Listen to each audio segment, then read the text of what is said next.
하신 하나님의 말씀은 역대상 27장 25절에서 31절입니다.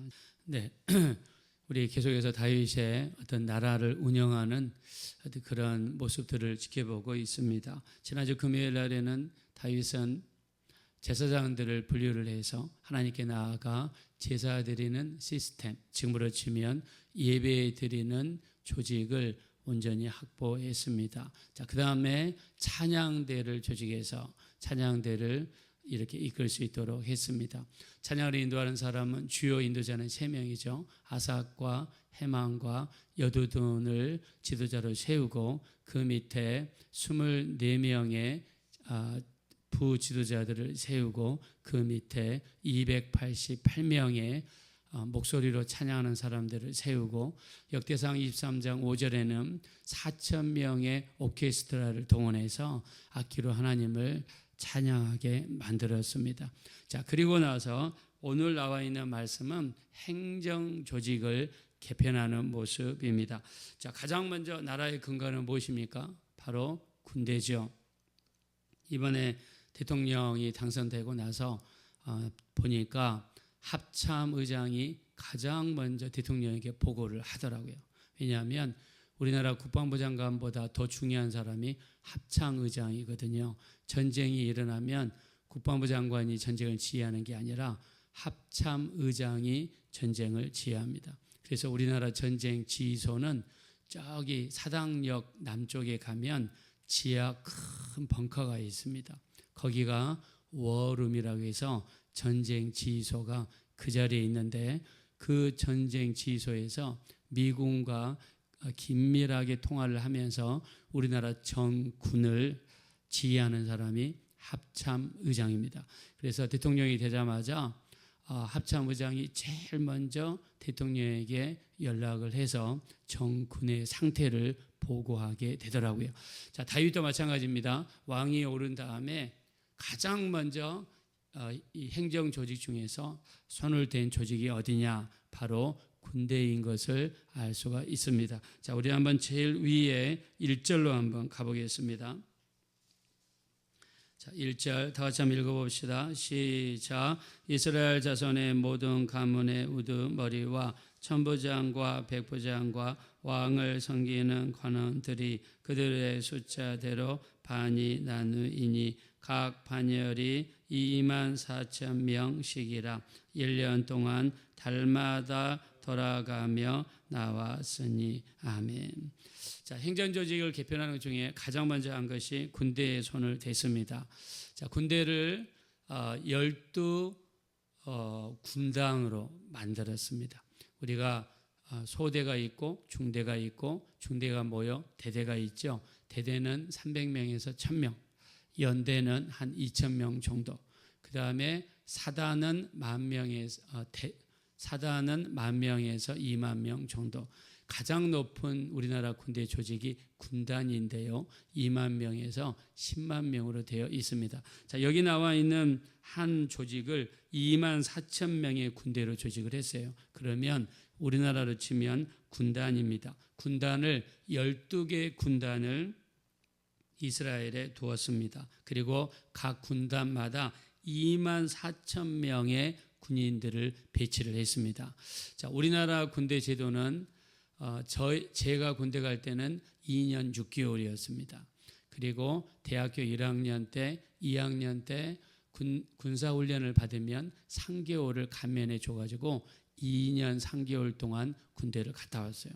근데 지금은 18개월입니다. 1년 6개월이에요. 저는 이건 너무하다 생각합니다. 1년 6개월은요, 너무해요. 저희 때에 비하면 저희가 정말 저희에 비해서 좀 짧은 거지요. 자, 근데 인구가 지금 줄어가지고 우리나라가 앞으로 큰일 났습니다. 그래서 밖에 있는 인류학자들이 우리나라를 진단할 때 대한민국은 망했다라고 진단을 하고 있습니다. 자, 이런 상황인데 12개 군단이 있습니다. 각 군단에 2만 4천 명이 있습니다. 우리나라는 군대를 딱 들어가면 기초군사훈련을 받고 자대 배치를 받죠. 그래서 1년 8개월 동안 군에 매여 있습니다. 자, 근데 다윗은 어떻게 군대를 조직했냐면 그렇게 군대 가서 매여 있는 것이 아니라 각 군단별로, 그러니까 12개 군단이 있으니까 한 달씩 돌아가면서 나라를 지키겠단 말입니다. 그래서 한 군단이 1월달, 그 다음 군단이 2월달. 자, 거기에 대한 내용이 우리 한번 간단히 살펴보겠습니다. 한번 2절 보실까요? 2절. 다 같이 한번 읽읍시다. 시작. 첫째 달 반의 반장은 삽대리 아들 야소보암이요 그의 반에 2만 4천 명이라. 4절입니다. 둘째 달 반의 반장은 아오와 사람 도대요 또 미글롯이 그의 반의 주장이 되었으니 그의 반에 2만 4천 명이요. 아멘. 자, 여기 우리는 군단이라고 그러는데 이때 당시에는 반이라고 표현했던 것 같습니다. 반장이면 뭐 요즘에 학급의 반장이 아니라 지금으로 치면 군단장이겠죠. 이렇게 해서 몇 개가 있느냐? 15절 한번 보실까요? 자, 15절 다 같이 읽읍시다. 시작. 12째 달 12째 지휘관은 온니엘 자손에 속한 느도바 사람 헐데니 그 반에 2만 4천 명이었더라. 자, 12달째 12월째 되는 그 달에는 12월에는 다른 이 맡은 군단이 들어가서 일을 하라, 이런 내용이겠죠. 자, 군대를 이런 식으로 나눴습니다. 자, 어떤 주석에 보니까 이런 이야기가 나왔더라고요. 자, 군인들이 이스라엘 군대는 농사를 짓다가 전쟁이 일어나면 동원되는 임시 군대 체제거든요. 자, 근데 1년에 한 달씩 시골에 있다가 예루살렘에 올라가서 왕궁을 지키고 왕의 옆에 가까이 있고 그리고 예루살렘 성전을 가까이 할 수 있으니까 이게 일반 군인들에게 명예스러운 일이었다는 거예요.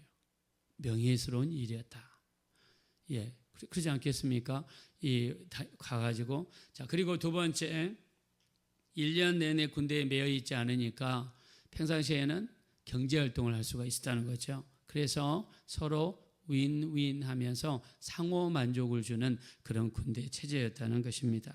그래서 물론 지금은 상비군이죠. 항상 군대에 배치가 돼서 있어야 되니까. 자, 근데 이때 당시에는 이게 가장 최적의 상황이었다라고 어떤 주석에서는 이렇게 이해한 걸 봤습니다.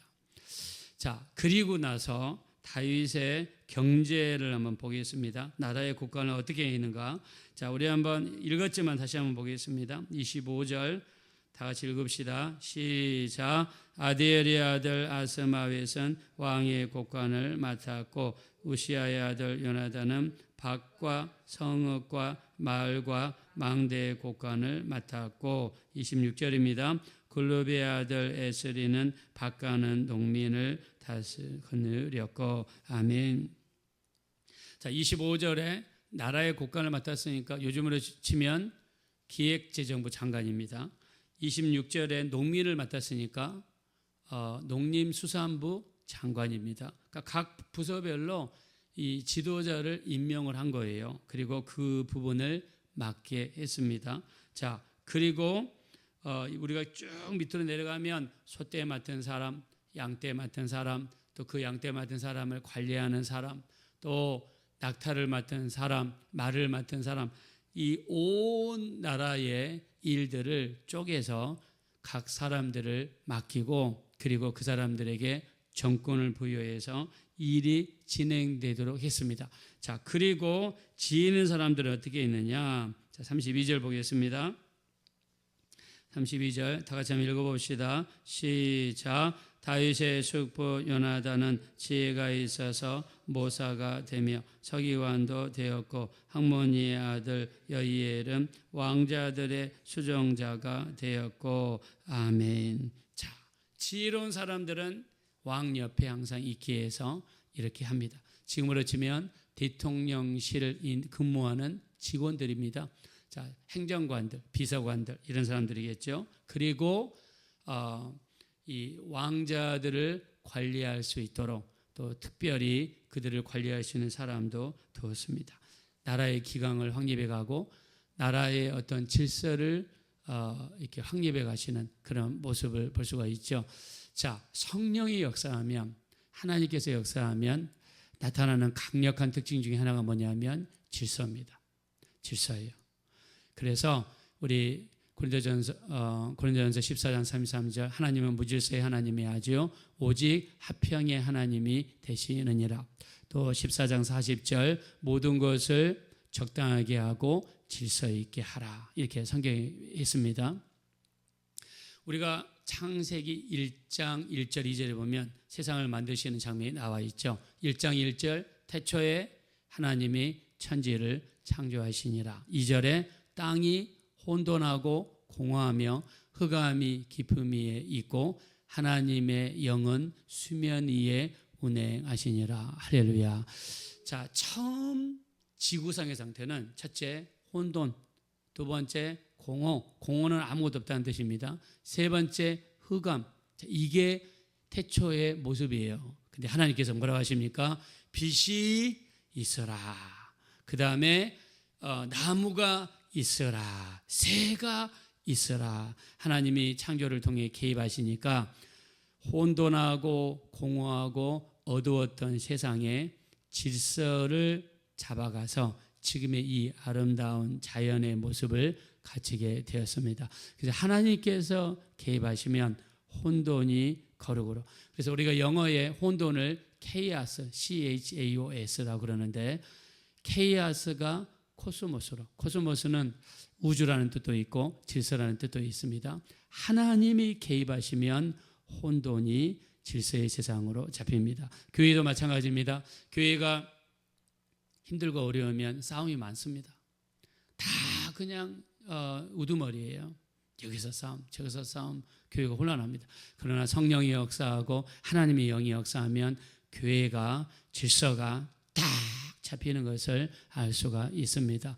우리 신앙생활도 마찬가지입니다. 성령 충만하지 않으면 생활에 절도가 없고 기쁨이 없어요. 기도가 기도인지, 예배가 예배인지, 말씀이 말씀인지, 세상 삶이 세상 삶인지 절도도 없고 규모도 없습니다. 그러나 성령이 역사하기 시작하면 예배는 확실한 예배가 되고요, 기도도 확실하게 하나님께 하게 되고요, 말씀도 확실하게 말씀 속으로 들어가게 될 줄로 믿습니다. 여러분의 삶과 가정과 교회 내에 질서가 잡히시기를 예수 이름으로 축원합니다. 그 다음에 이 하나님은 거룩하신 하나님이에요.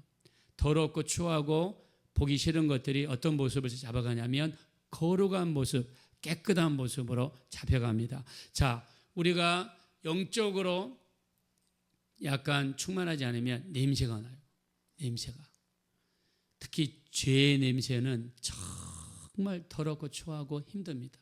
죄를 많이 짓고 회개하지 않고 신앙이 엉망이고 엉터리고 세상과 짝하고 육신과 짝하고 살아가면 냄새가 나요. 그리고 신앙생활을 온전히 하지 못하면 그 사람 삶에 규범과 절도가 없으니까 엉망진창입니다. 방도 엉망진창, 집도 엉망진창, 더럽고 추하고. 성령으로 충만해지면 깨끗한 방향으로 갑니다. 이게 성경적이에요. 신명기 24장 12절부터 14절에 보면 이스라엘 백성들이 광야 생활을 할 때 너희가 대변을 볼 때 어떻게 해야 되느냐? 짐 밖으로 나가라는 거예요. 그리고 나갈 때 작은 삽을 가지고 와서 땅을 파고 거기서 대변을 본 다음에 돌아보지 말고 흙을 덮으라는 거예요. 그러면서 신명기 24장 14절에 뭐라고 그랬느냐? 너희 진영을 거룩하게 하라. 그가 불결한 것을 보시지 아니하므로 너희와 함께 하시리라 라고 성경에 기록했어요. 무슨 말입니까? 더럽고 추한데 하나님 거하지 않습니다. 성령 충만하고 믿음 충만하면 집안이 깨끗해지고요, 그 사람의 외모도 깨끗해지고요, 옛날에 머리도 풀어박산, 입에서는 그냥 냄새가 그냥 10m까지 나가요. 근데 성령에 붙잡히고 이렇게 붙잡히게 되면 사람이 부지런해진단 말입니다. 깨끗해지고 거룩해진단 말입니다. 바뀌어지게 되어 있습니다. 다윗도 마찬가지입니다. 성령이 붙잡으시고 하나님께 붙잡히게 되니까 나라가 1, 2, 3, 4, 5, 6, 7, 8 기억 니은 디귿 니을 미음 비읍 나라가 질서를 잡아가고 이렇게 정비되고 거룩해지고 깨끗해지고 모든 것이 진행되는 역사가 나타나게 될 줄로 믿습니다. 그래서 우리 하나님이 역사하면은요, 일단 질서가 있어요. 집도 질서가 있습니다. 그 다음에 깨끗해집니다. 그리고 성령은 거룩한 영이에요. 거룩한 곳에서 역사합니다. 그래서 물론 영적으로도 거룩해야 되지만 환경도 중요한 거예요. 환경도 깨끗해야 됩니다. 환경도 더러운 곳이 없어야 됩니다. 그래서 하나님께서 마음껏 만약에 우리 자유지 그러면서 만약에 그 사막에 살면서 대변 볼 때 천막이 있으면 그 옆에 가서 구멍 파고 거기다가 대변 보고 그러면 여기저기 오물 냄새, 구정물 냄새, 또 비가 오십시오. 그러면 그게 그냥 퍼지지 않습니까?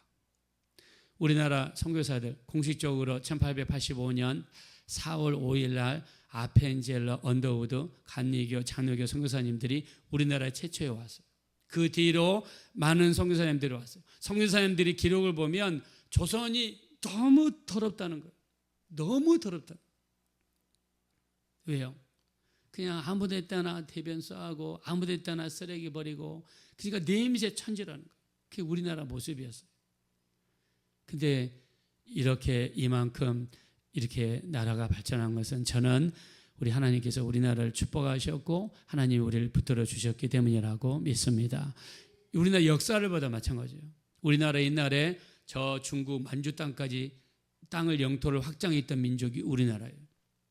근데 불교가 딱 고구려 소수리망 때 불교가 딱 들어온 다음에 불교는 뭡니까? 이 석가는 좌상이에요. 항상 앉아 있어요. 이 앉아 있는 사람은 일어서지도 못하고 걷지도 못해요. 나라가 딱 주저앉았어. 이 한반도에 그 넓은 만주 땅에 놀다가 그냥 한반도로 딱 주저앉았어요. 조선시대 6.25는 뭡니까? 서울역 앞에 앉아서 지객꾼들이 우리 할아버지는 저기 경복궁의 영의정이어서 아니야 우리 할아버지는 그 옆에 자의정이어서 자기는 지객꾼이거든요. 이 6.25는 뭐냐? 자꾸 과거만 돌아봐. 과거에 우리 조상은 이랬다. 과거에 우리 선조들은 이랬다. 그러니까는 자꾸 뒤만 돌아보고 뒤만 생각하니까 조선시대 때 나라가 쪼그라들어가지고 나라를 일본한테 뺏겨버리고 말았지 않습니까? 이거를 이승만 대통령이 간파를 한 거예요. 서구 열강들 보니까 이 부활이라는 게 있거든요. 부활이 뭡니까? 죽어도 살고 죽어도 일어나고 쓰러져도 일어나고 7번 넘어져도 다시 일어나는 게 우리 기독교인 줄로 믿습니다. 우리는 쓰러져도 일어나고요. 우리는 자빠져도 일어나고요. 힘들어도 일어나고요. 아무리 힘들고 어려워도 사면으로 우겨쌈을 당하여도 하늘은 뚫려 있으니까 기도하는 사람은 다시 일어나게 될 줄로 믿습니다. 우리는 일어납니다. 이게 기독교의 부활의 신앙이에요. 우리 예수께서 그런 분이십니다. 우리 속에 들어오셔서 질병을 몰아내시고 악한 것들을 몰아내시고 문제를 몰아내시고 우리를 다시 일으켜 세워주실 줄로 믿습니다. 우리 기독교는 일어나는 신앙입니다. 질서의 신앙이고 그 다음에 거룩의 신앙이고 그 다음에 한 가지 하나님이 우리에게 주신 것은 지혜입니다. 지혜. 할머니 할아버지들이 예수 믿고 나서 옛날에 초등학교를 간 적이 없는데 성경을 읽기 시작해요. 왜 그럴까요? 하나님이 지혜를 주시니까 이 글이 보이는 거예요. 대학 나왔다고 우리 똑똑한지 아십니까? 아닙니다. 아는 건 더 많을 수 있겠죠. 지혜는 전혀 다른 이야기, 학력과 상관없어요. 하나님께서 주시는 지혜는 우리 상상을 초월하고 세상 그 어떤 지혜도 이길 수 있는 놀라운 능력이 되는 줄로 믿습니다. 다윗에게 하나님이 역사하시니까 지혜가 나오는 거예요. 나라를 이렇게 여러분 군대를 12일 한 달마다 돌아가면서 나라를 지키게 하고 나라의 모든 살림을 책임자를 임명해서 나라를 맡게 만들고 그리고 그 자체로 시스템화 시켜가지고 왕이 관여하지 않더라도 시스템에 의해서 나라가 돌아가게 하는 이것은 하나님이 주신 지혜인 줄로 믿습니다. 성령으로 충만하셔서 우리 삶 가운데 질서와 거룩이 자리 잡으시고 하나님이 주신 지혜가 여러분 삶 속에 넘치게 되시기를 예수의 이름으로 축원합니다. 이제 기도하실 때 우리 성령으로 하나님의 영으로 충만하게 도와주셔서 이 땅에 사는 동안 질서가 있고 거룩이 있고 하나님이 주신 지혜로 살아가게 도와주셔서 하나님께 영광 돌리고 쓰임 받으며 우리 이 땅에서 승리하는 삶을 살게 해달라고 합심으로 간절히 기도하겠습니다. 거라시고 아버지 하나님, 진심으로 감사합니다. 우리를 불쌍히 여겨 주십시오. 우리를 긍휼히 여겨 주십시오. 성령으로 인도해 주세요. 성령으로 도와주세요. 불쌍히 여겨 주십시오. 긍휼히 여겨 주십시오. 우리 하나님의 성령으로 충만하고 하나님의 영으로 충만하고 우리 하나님으로 충만하기 원합니다. 우리 다윗처럼 질서를 잡아가고 거룩을 잡아가고 하나님이 주신 지혜로 하나님의 일을 감당할 수 있도록 우리 하나님이 인도해 주시기를 우리 하나님 간절히 권합니다. 주의 피를 의지합니다. 주의 보혈을 의지합니다. 우리를 도와주십시오. 우리를 불쌍히 여겨 주십시오. 우리는 연약하고 부족합니다. 하나님의 인도하심으로 승리하게 도와주시옵소서.